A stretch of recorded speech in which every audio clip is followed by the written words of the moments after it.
Alors, je voulais aussi te parler de l'alimentation émotionnelle, Jean-Philippe, parce que c'est un sujet qui revient très souvent. Les patients viennent au cabinet en disant qu'ils mangent de façon émotionnelle. Qu'est-ce que tu en penses? Bon, alors ça, c'est un énorme sujet. C'est le plus, et c'est un des plus intéressants d'ailleurs. L'alimentation émotionnelle, ça consiste à manger, alors je suis un peu technique là, mais manger pour réguler une émotion. Alors qu'est-ce que ça veut dire réguler? Ça veut dire que tu la changes. C'est juste ça, tu vois, faut comprendre, c'est hyper simple.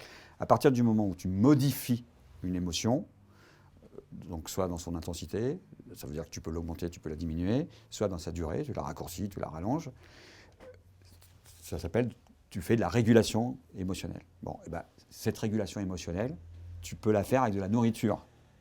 Voilà. Ça veut dire que en mangeant, tu peux augmenter des émotions. Positive? En général, il s'agira d'émotions positives.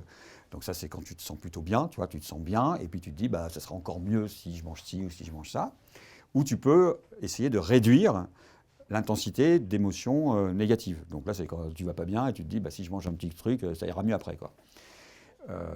Donc là, tu vois, je t'ai parlé un peu d'intensité, mais c'est pareil avec la durée. Tu raccourcis ou tu rallonges. Bon, ça s'appelle faire de la régulation émotionnelle.